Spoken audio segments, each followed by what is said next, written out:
各位朋友大家好，最近介紹咗點解會甩頭髮，咁今日上角呢，就要介紹食啲乜嘢可以令到你啲頭髮唔甩嘅呢？咁因為佢有14樣嘅，所以太長，我分開2個視頻啦。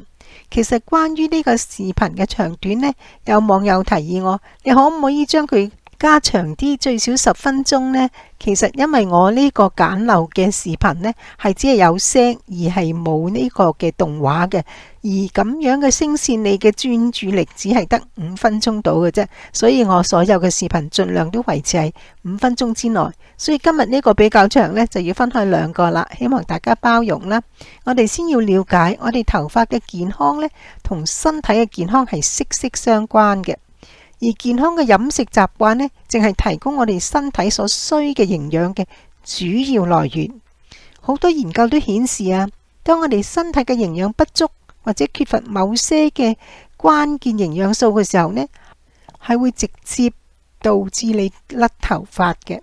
咁所以我哋想頭髮健康呢，喺飲食上加多啲呢啲防脫髮嘅食物啦。嗱，第一種呢，好簡單，就係雞蛋啊。雞蛋佢唔止平又方便，仲係優質嘅蛋白質同埋生物素嘅極佳來源。佢嘅蛋白質係頭髮主要嘅成分角蛋白嘅生成嘅重要原料，而佢嘅生物素呢，維他命 B7 呢，係有幫助生髮啦、強化頭髮嘅結構啦、預防脫髮同埋甩頭髮嘅。第2個食物呢，就係黑芝麻。黑芝麻被認為係養髮聖品啊，因為佢富含多種豐富嘅營養，好似維他命 B 群啦、維他命 E 啦、鐵質、鈣質同埋蛋白質。嗱，呢啲營養素呢，係能夠滋養我哋嘅皮囊健康，生髮效果顯著嘅。同時因為佢有助於呢個黑色素嘅生成，能夠令到你嘅頭髮烏黑亮麗噶。而黑芝麻呢，仲含有不飽和脂肪酸，所以對個頭皮嘅健康呢都有益處啦。第3個食物呢，就係菠菜噃，因為佢係鐵質好豐富嘅蔬菜嚟嘅，好似豬肝一樣啊。鐵質呢係能夠幫助紅血球將個氧氣呢帶到去個毛囊，咁啊促進個血液循環同埋生頭髮咯。另外呢，菠菜亦有豐富維他命 A 同埋維他命 C。嗱，維他命 A 呢係有幫助改善頭皮嘅出油啊，同埋平衡脂肪分泌嘅，咁就保持毛囊健康啦。而維他命 C 呢係強效嘅抗氧化劑，能夠促進身體吸收鐵質啦，保護個毛囊避免受損害，促進頭髮健康嘅生長嘅。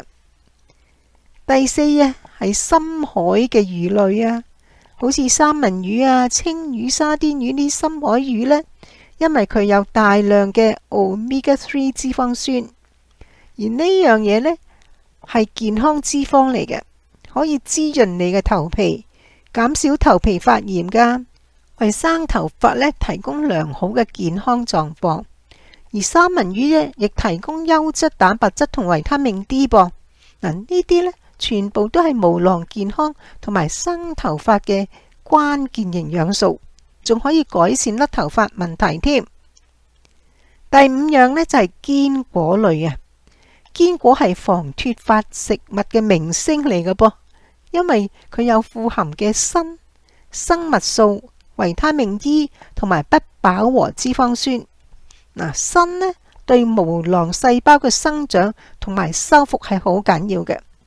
想攝取更加多嘅鋅呢，蠔就係最佳嘅選擇。而維他命 E 呢，就係最強嘅抗氧化劑，咁能夠保護你嘅頭髮避免受到自由基傷害啊嘛。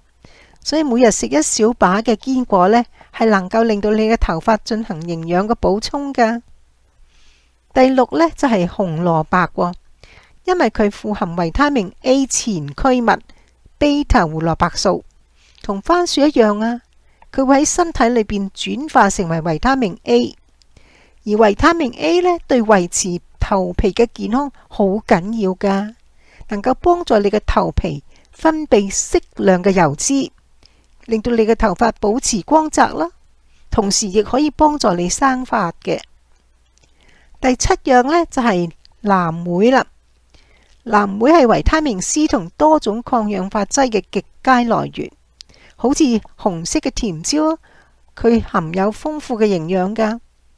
維他命 C 唔只能夠幫助身體吸收鐵質，仲係膠原蛋白合成嘅重要營養素。膠原蛋白合成呢，係頭髮結構嘅一部分嚟嘅，能夠增加頭髮嘅韌性。抗氧化劑呢，就能夠保護你個毛囊免受環境嘅損害啦。